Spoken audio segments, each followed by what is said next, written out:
The holidays are certainly a time for indulgence. It may seem nearly impossible to diet this time of year, but maintaining a healthy weight is possible. Here with more tips on controlling weight gain is neurologist and busy mom of 5, Dr. Birdie Varnedore. Good morning to you.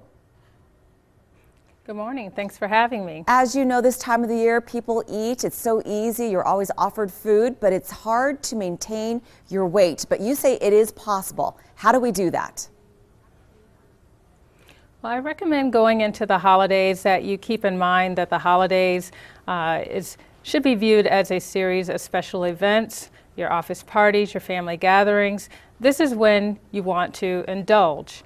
But the days in between, the so-called regular days, that is actually when your weight is maintained. That's how you actually maintain your weight. During those days in between your special events, remember that there is a cost to all your indulgences. Remind yourself that there's no such thing as a free treat, and that, again, there is a cost. So if you have more good days than bad, you will be successful in the end.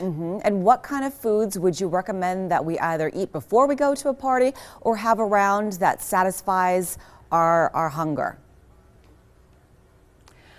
Well, if you have to go to a party, if it is one of your designated special occasions, I do recommend that you indulge in some of your favorites. Maybe use a smaller plate to control your portions. But also remember that there are calories in your beverages as well. I recommend drinking a diet beverage because that can help you satisfy your sweet tooth without adding any extra calories, and also it leaves room for you, again, to enjoy some of your favorite indulgences. Now you have some food in front of you that you recommend. What are they there? In front of me here we have fruits, vegetables, which obviously should be a part of any healthy diet. And also we have an assortment of beverages. Again, I recommend sticking to low and no calorie sweetened beverages as a way to satisfy your sweet tooth and without the extra calories, so that you can enjoy things like cookies.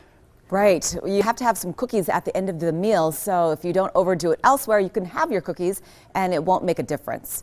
Now let's talk about exercise and sleep and why it's so important, especially this time of the year as well. Well, exercise is extremely important. It's important for burning calories so that you have a little bit of extra wiggle room for a couple of indulgences, and also it's important for stress reduction. Personally, myself, I always exercise early in the morning before the kids awaken and before the distractions hit. That way I know my exercise is done, and when I come home in the evenings, I won't have the excuse that, you know, I'm too tired. Well, you're a busy mom of 5 kids, you work. Do you delegate a lot of things? Is that how you stay stress-free? Absolutely. I always ask for help. My main go-to is my husband, Nick, who has actually lost over 100 pounds as well, and he's maintained it for 6 years as well. But if I need something done, he's usually my go-to. I also have my mom. Hi, Mom. She's always there for me to watch the kids in a pinch, and I have a network of help, and that's how I get things done. And you mentioned you weighed about 100 pounds heavier. How long did you have that weight, and how long did it take you to take it off? Well, I was nearly just shy of 300 pounds, and I weighed that for over 10 years. And when I lost the weight, it took me about a year and a half to lose 140 pounds. That is fantastic. Well, congratulations for keeping it off, and thank you for the tips this morning. Thank you for having me. Watch what you eat and maintain a healthy weight this holiday season. For more information, check out the website on your screen. Sean, over to you. Dal, thank you so much.